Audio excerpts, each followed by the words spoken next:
রাহমাতুল্লাহ।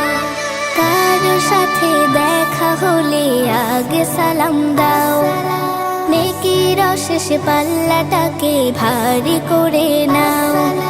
কারো সাথে দেখা হলে আগে সালাম দাও, নেকির শেষ পাল্লাটাকে ভারী করে নাও। মোলাকাতে সালাম দিয়ে কথা সদা বলো, হৃদ্যতা আর ভালোবাসা ঈমান নিয়ে চলো। আসসালামু আলাইকুম ওয়া রাহমাতুল্লাহ, আসসালামু আলাইকুম ওয়া রাহমাতুল্লাহ।